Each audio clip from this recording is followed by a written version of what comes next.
Igreja Evangélica Cristo Vive, Missão Apostólica da Graça de Deus, apresenta o programa Posso Crer no Amanhã, com o apóstolo Miguel Ângelo e a mensagem da Graça de Deus.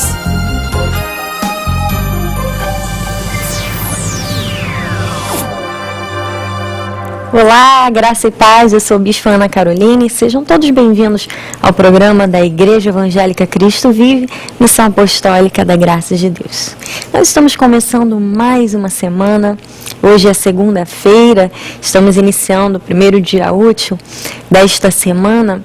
E todas as segundas-feiras eu tenho o prazer de estar aqui falando com vocês, sempre em nome do meu pai, o apóstolo Miguel Ângelo, e a bispa Rosana, que são os bispos primários do nosso ministério, e deixo sempre um convite muito especial, que é para o nosso culto de oração, intercessão e milagres. Hoje, às 7h30 da noite, nós estaremos reunidos na casa do Senhor com este propósito, que é um propósito tão especial, tão importante, que deve ser levado a sério por todo cristão, que é a questão da oração.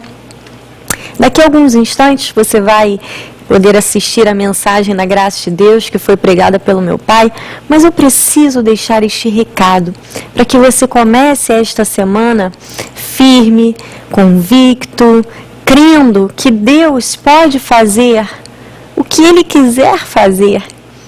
Se você colocar em prática a sua fé, se você não se deixar levar pela incredulidade. Durante esta semana eu quero falar com você um pouco, estarei falando todos os dias a respeito deste assunto, a respeito da incredulidade, porque nesses dias em que nós vivemos situações tão complexas, tão difíceis, tantos problemas, as pessoas têm vivido tão alarmadas com tudo, nós precisamos lutar contra o sentimento da incredulidade. Precisamos batalhar contra a incredulidade. Porque a incredulidade, ela afasta os milagres da nossa vida. A incredulidade, ela impede que coisas boas, que promessas se manifestem em nossas vidas. Isso não vem de hoje. É claro que hoje, na nossa sociedade, os problemas estão muito maiores, mas desde os tempos de Jesus, a incredulidade já era um empecilho para a manifestação dos milagres, para a manifestação daquilo que Jesus queria fazer. E por que estou falando a respeito disso? Porque a oração, para que seja eficaz, para que tenha efeito, precisa ser acompanhada de fé. Se você não crê, nada acontece. Mas quando você crê, quando você confia de todo o seu coração, quando você ativa a sua fé, os sinais acontecem. E na Bíblia Sagrada há uma passagem que mostra muito claramente esta questão que eu estou falando com você hoje, que está lá em Mateus capítulo 13, versículos 54 a 58. Veja que interessante. Diz assim: tendo Jesus proferido essas parábolas, retirou-se dali, e chegando à sua terra, ensinava-os na sinagoga de tal sorte que se maravilhavam e diziam: de onde lhe vem esta sabedoria e estes poderes miraculosos? Muitas pessoas ficavam admiradas com a sabedoria de Jesus, com a doutrina que ele ensinava, com as palavras que faziam tão bem aos corações daquelas pessoas que viviam tão necessitadas, tão oprimidas, né, pelo governo, pelo Império Romano. Aquelas pessoas precisavam de palavras que gerassem motivação e incentivo nos seus corações. Mas veja também que no meio dessa admiração toda, alguns começaram a questionar, alguns começaram a duvidar e começaram a dizer assim no versículo 55: não é este o filho do carpinteiro? Não se chama sua mãe Maria, seus irmãos Tiago, José, Simão e Judas? Não vivem entre nós todas as suas irmãs? De onde lhe vem, pois, tudo isto? Veja que hoje em dia os questionamentos talvez sejam diferentes, sejam outros. Será que pode acontecer? A Bíblia está dizendo, mas será que realmente é assim? Será que eu não vou me decepcionar se eu acreditar e me lançar nos braços do Senhor? E sabe o que esses questionamentos geraram naquele lugar? Veja aqui, acompanhe comigo aí na sua TV. Ele diz assim: e escandalizavam-se nele. Jesus, porém, lhes disse: não há profeta sem honra, senão na sua terra e na sua casa. E não fez ali muitos milagres por causa da incredulidade deles. Esta passagem nos mostra claramente que, para que o milagre aconteça, para que haja mudança, para que aquilo que o nosso coração almeja se torne real, é preciso ter fé. Porque, a despeito de tudo aquilo que as pessoas estavam ouvindo, a despeito delas estarem maravilhadas com Jesus, com a sua doutrina, começou a haver um questionamento. Mas aquele ali não é aquele homem comum? Não é filho de Maria? Não é irmão de fulano? Não é? E os questionamentos começaram a gerar incredulidade. E o que aconteceu? Jesus se retirou e diz que ele não fez os milagres por causa da incredulidade do coração deles. Então, querido, amada do Senhor, eu quero que você comece esta semana alimentando a fé no seu coração. Não permita que o espírito de incredulidade no Senhor Jesus afaste as bênçãos de você, afaste aquilo que o Senhor tem para a sua vida. Porque Jesus simplesmente se afastou daquelas pessoas. Ele não ficou, ele não fez os milagres que fazia em outros lugares onde as pessoas acreditavam e se lançavam. Hoje à noite, às 7h30, nós queremos que você esteja conosco. Vamos ativar a nossa fé. Vamos rechaçar todo espírito de dúvida, de questionamento, de incredulidade. E vamos crer que Deus é fiel, que Ele faz sim, que Ele cura, que Ele transforma, que Ele liberta, que Ele levanta, que Ele exalta. Esse é o Deus que nós cremos. Nosso endereço é Romaricá, 320 Campinho. Nós temos também um site na internet, www.igrejacristovive.com.br. Acesse o nosso site, será importante para o seu crescimento espiritual. Temos todas as mensagens arquivadas em áudio, em vídeo. Gratuitamente você pode acessar, estudar a palavra de Deus e crescer em sabedoria. Logo mais, às 7h30 da noite, culto de oração, intercessão e milagres. Nós aguardamos por você. Amém? Fique agora com a mensagem da graça de Deus e até o próximo programa. Graça e paz. Deus da abundância. Abra sua Bíblia em Gênesis 12. Ora, disse o Senhor a Abraão: sai da tua terra, da tua parentela e da casa do teu pai, e vai para a terra que eu te mostrarei. De ti farei uma grande nação, te abençoarei, te engrandecerei o nome. Sê tu uma bênção. Abençoarei os que te abençoarem, amaldiçoarei os que te amaldiçoarem. Em ti serão benditas todas as famílias da terra. Que esta palavra abençoe todos os corações. Que responsabilidade eu tenho esta noite, de mover da parte do Senhor o teu coração, para que creias no Deus da abundância. Oremos ao Senhor.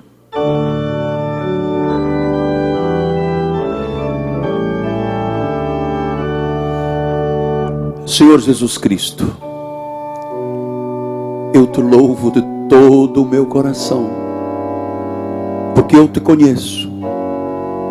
Eu sei como tu ages. Eu sei como tu és perfeito em todo o teu agir. Não chegas antes, nem chegas depois. Tu tens um tempo precioso, teu tempo, para que todas as coisas se tornem segundo a perfeição dos teus desígnios. E esta noite, Senhor, Tu falarás à igreja aqui reunida e à igreja através da internet e do satélite.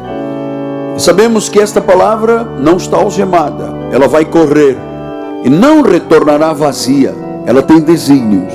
A palavra e os desígnios se confirmarão esta noite, em nome de Jesus. E todo o povo do Senhor diga amém, amém e amém. Muito obrigado, bispo. Meus amados irmãos, minha família, santos preciosos, aqueles que são o selo do meu apostolado, são rebanho de Jesus, ovelhas de Jesus, que me foram entregues para serem pastoreadas como bispo e pastor da tua alma. Meus amados, meus filhinhos na fé, estamos vivendo o mês de finanças, e esta noite nós vamos conhecer uma das virtudes, uma das grandes virtudes do caráter de Deus. Nós vamos conhecer o Deus da abundância. Nós precisamos ter uma revelação na nossa mente, no nosso coração, na nossa alma, em todo o nosso ser, sobre esta questão, o Deus da abundância. Isto é uma revelação que precisa de ser transmitida ao teu coração, porque muitos cristãos têm um sentimento de falta, de pobreza. Deixe-me explicar-lhe sem crítica, mas apenas à guisa de informação. Há pessoas que têm uma alma pobre, porque vêm de uma herança, especialmente a herança católica, onde lhes foi transmitido que Deus ama a pobreza e a alia, a junta à santidade.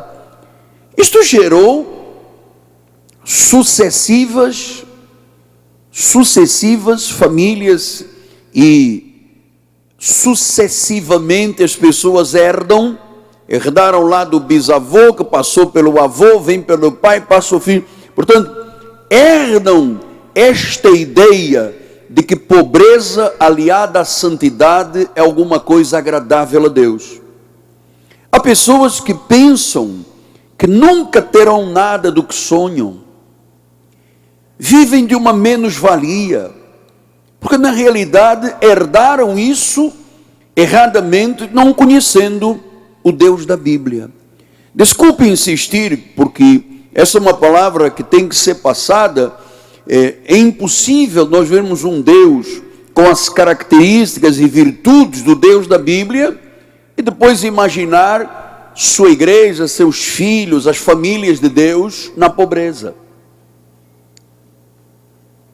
Então, independentemente das condições da economia, o Deus a quem servimos não muda. Ele diz isso em Malaquias 3,6. Eu, o Senhor, não mudo. Portanto, nós não vamos colocar os olhos no que o Jornal Nacional diz, a revista de economia ou o jornal especializado em questões econômicas do nosso Brasil. Primeiro foco da minha vida é: o Deus da Bíblia não muda. Independentemente da economia, da inflação, da crise econômica, Ele não muda. Veja a capacidade deste Deus a quem nós servimos. O profeta Isaías disse que Ele é capaz de abrir um caminho no deserto. Ou seja, onde há escassez, onde há necessidade, onde há terra seca, Ele diz que abra um caminho, e Ele pode transformar um ermo num açude de águas. Então, esse Deus que faz uma mesa no deserto, que tira a água da rocha, que manda e mandou codornizes, maná, ele disse: eu não mudo. Então, o mundo está com medo. Há uma tensão na vida das pessoas, há uma ansiedade. O que vai acontecer se o produto interno bruto da China diminuir? Efeito dominó, uma série de países vão sofrer, inclusive o Brasil. Essa gente diz isso porque não conhece o nosso Deus. O Deus da Bíblia, o Senhor que nos chamou, o Senhor que nos salvou, é maior do que qualquer situação ou circunstância que ocorra neste mundo. Então nós precisamos de ter uma revelação. Isso tem que estar dentro da nossa mente, tem que entrar lá dentro da nossa alma. Deus é um Deus da abundância. Então o que você sabe e crê a respeito de Deus é o que se vai manifestar na sua vida.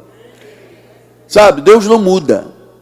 Ele continua sendo o mesmo Deus da abundância lá do livro de Gênesis até o livro do Apocalipse.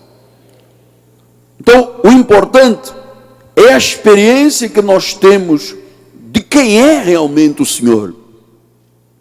Ele é o Deus da salvação, porque Ele nos salvou. Ele é o Deus da cura, porque Ele nos curou. Ele é o provedor, porque Ele tem provido para nós todas as necessidades. Ele cumpre, Ele honra. Ele é o Deus da abundância. Eu tenho visto durante 39 anos que isto é verdade. Então, se Ele é o Deus da abundância, conforme a Bíblia vai ensinando esta noite, nós temos que viver esta abundância. Você está entendendo? Nós temos que viver esta abundância. Então, para que isto aconteça, tem que mudar o pensamento, às vezes mudar as crenças, mudar o coração, mudar a mentalidade. Se Deus puder mudar, e pode todas as coisas, mas se Deus mudar esta noite a tua mente, amada, a forma de você pensar muda o teu mundo. Eu não penso mais como a Igreja Católica ensina. Eu não penso mais como o Jornal Econômico diz. Eu penso como a Bíblia diz. Eu penso como a Bíblia diz. Então, amado, eu vi esta abundância de Deus quando nós compramos este terreno para construir a catedral. No mesmo ano começamos a obra, em janeiro de 90. Março chegou um plano cruel, maldoso, que achincalhou milhões de brasileiros, chamado Plano Collor. Foi uma crueldade, foi uma maldade que se fez com este povo. E você sabe, o governo sequestrou a poupança de todo mundo, não havia dinheiro na praça. Nós tínhamos aqui 65 operários, nós tínhamos um engenheiro, arquiteto, um topógrafo, nós tínhamos toda a estrutura de rádio e televisão lá do cinema, o grupo de pastores que trabalhava na época comigo. Eu vi um monte de gente dizer: você não vai conseguir. Eu recebi montes de baldes de água fria em cima de mim, mas o meu coração estava cheio de fé, e Deus começou a me mostrar dia após dia como Ele realmente é o Deus da abundância. Ele é o mesmo de ontem, de hoje e para sempre. Ele não falha e Ele honra a nossa fé. Ele honra a nossa fé. Sabe, aquela voz, aquele sussurro, aquele cicio suave que chegava todos os dias ao meu coração, à minha mente: Miguel Ângelo, não tenha medo. E eu dizia: Senhor, mas são valores muito altos. Deus dizia: eu sou maior do que tudo isso. Ele só me dizia: seja fiel, não se assuste com as más notícias, eu sou o teu Senhor, esta igreja será construída para a minha glória. E Deus dizia todos os dias: Miguel, eu vou te honrar. Isto tudo foi verdade. Então, Gênesis 1, 28 disse: Deus os abençoou e diz: sede fecundos, multiplicai-vos, enchei a terra, dominai. Então, Deus os abençoou. Muito importante, Deus abençoou. Ele abençoou porque Ele é o quê? É o Deus da bênção, é o Deus da abundância. Versículo 31, ele disse: viu Deus tudo quanto fizera, e eis que era muito bom. Deus não fez nada errado, amado. O homem é que erra. As pessoas é que não acreditam, duvidam, colocam de lado, acham que isto é apenas um livro.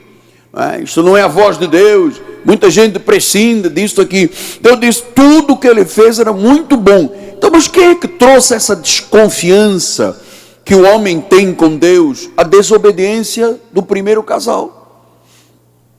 A desobediência de Adão e Eva. Pastor, mas o que é que eu tenho a ver com Adão e Eva? Isso foi lá 6.000 anos atrás. Temos tudo a ver, porque isto é uma engrenagem, isso não é um ponto fora da curva. Isso é uma engrenagem, são raízes.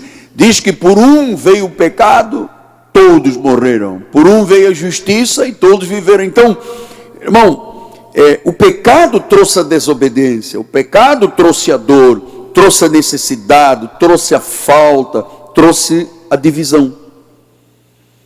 O pecado faz isso. E eu vou lhe dizer uma coisa honestamente.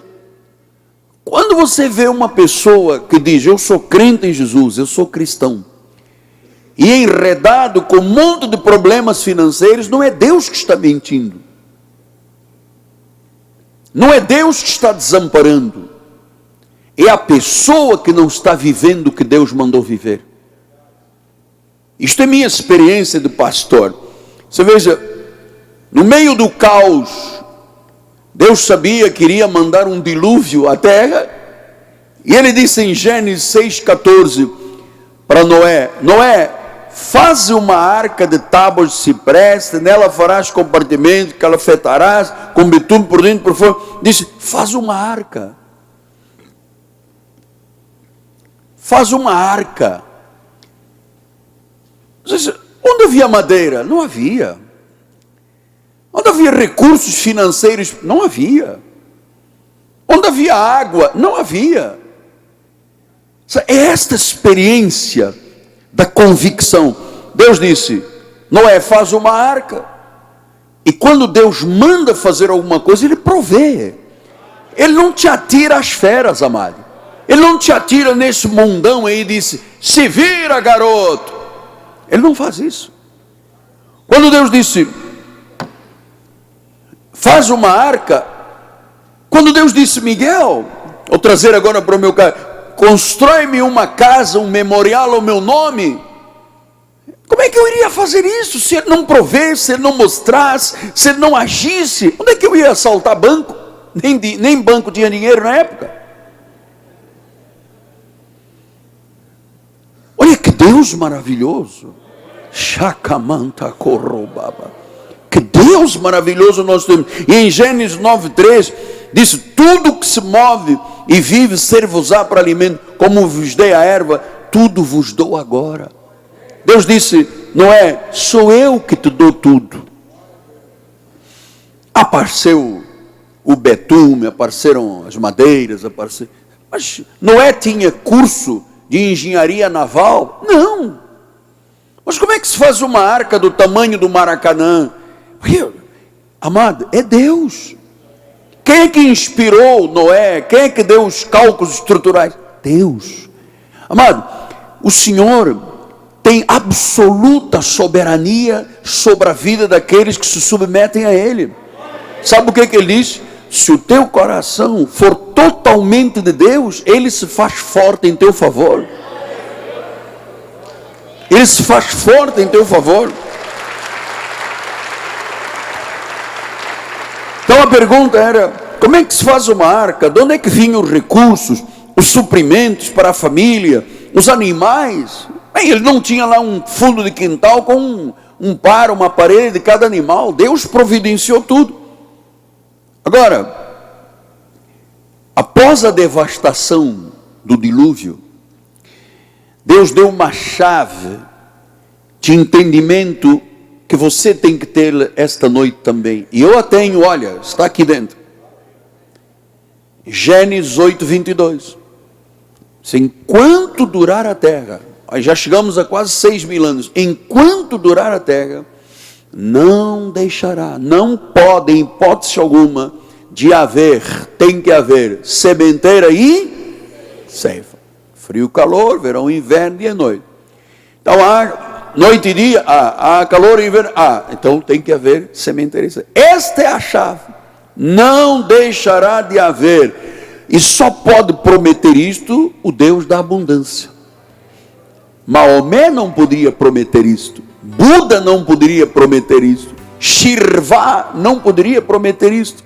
Nenhum santo católico poderia dizer: enquanto houver céu e terra, não deixará de haver sementeira e ceifa. Então, Deus disse a Noé: Noé, você está vendo a devastação que o dilúvio trouxe, mas eu te dou agora uma promessa: sementeira e ceifa. Muito importante você agarrar estas promessas, sabe, introspectá-las.